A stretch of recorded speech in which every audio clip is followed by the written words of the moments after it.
La plupart des lycéens que nous rencontrons estiment que le redoublement est efficace. L'argument du gain de maturité revient dans toutes les conversations.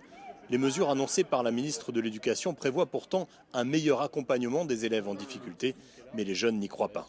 Ça va apporter quoi? Ça va apporter qu'il y en a plein qui n'auront pas leur bac au final ou alors qui auront des formations très instables, un niveau pas forcément reflétant leur niveau de formation, quoi. Pour d'autres redoublés, c'est positif, à une seule condition.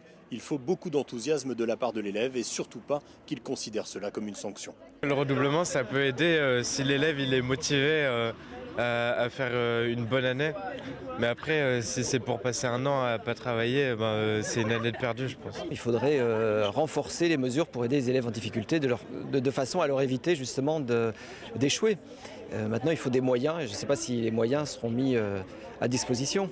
Les syndicats de professeurs demandent depuis longtemps la suppression du redoublement, mais ils redoutent maintenant que les élèves en échec scolaire se sentent exclus, faute de moyens. Nous, ce qu'on craint, c'est que ce soit une mesure juste économique, c'est-à-dire que le redoublement, ça coûte cher, et que ce soit juste pour faire des économies qu'on propose cette mesure-là, parce qu'en fait, ça ne met pas en perspective qu'est-ce qu'on va mettre comme dispositif pour remplacer le redoublement. En France, chaque année, 17% des élèves redoublent, un chiffre en baisse constante depuis 25 ans.